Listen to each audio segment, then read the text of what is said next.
जेव्हा कबाडे साहेब आले ना तेव्हापासून यांच्या कामाला गती आली. तरी सकाळी आम्ही 5:30 वाजल्यापासून इथे आहे, पण तेव्हापासून यांच्या तोंडाला एकदा पण आले नाही की तुम्ही FIR दाखल करा, आम्ही पुढची गती देतो कामाला. एकाही मुलांनी साहेब असतील नाव नाही घेत, पण बाकीचे सगळे जे असतील त्यांनी कोणीही म्हणलं नाही की आम्ही FIR दाखल करा, आम्ही पुढची गती देतो. पण जेव्हा कबाडे साहेब आले त्यांनी जेव्हा शब्द दिला तुम्ही FIR दाखल करा, पुढच्या कामाला गती मिळेल, तेव्हा यांनी चालू केलं. म्हणजे आम्ही आता तपास सुरू करतो. म्हणजे आम्ही सकाळी 5:30 वाजल्यापासून इथं आहेत. मग तुम्ही तिघांचा जीव गेलाय, तुम्ही सकाळपासून रडताय, तुम्ही काय अजून हालचालच नाही ना.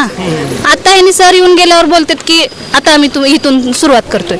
आता कबाडे साहेब काय म्हणले, काय आश्वासन? सरांनी म्हणलं की आता FIR दाखल करा, आमच्या कामाला पुढच्या आम्हाला इथून आम्हाला मोकळं करा, म्हणजे आम्ही कामाचा तपास करतो. आणि गाडी मिळालेली आहे म्हणतात, त्याचा आता नंबर प्लेट किंवा कोण ड्रायव्हर असेल, व्यवस्थापक असेल, त्याचं कोण मॅनेजर असेल, त्यांनी सगळी माहिती काढून त्यांना जी जन्मठेप असेल काय असेल त्याची शिक्षा मिळेल असे शब्द कबाडे साहेबांनी दिलाय.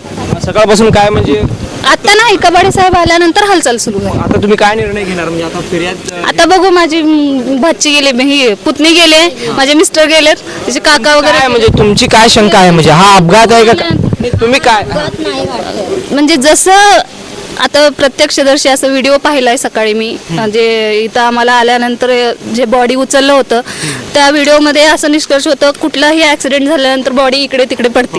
मान्य आहे, ती बॉडी इकडे तिकडे न पडता तिन्ही बॉडी एकत्र होते आणि 2 बॉडी खाली होते आणि 1 बॉडी त्याच्यावरती पालती होते. असा ऍक्सिडेंट होत नसतो. झाला तरी पण एवढं म्हणजे एकाच्या अंगावर पडल्यामुळे लागणं शक्य नाही, एवढं जीव जायसारखं तर शक्य नाही.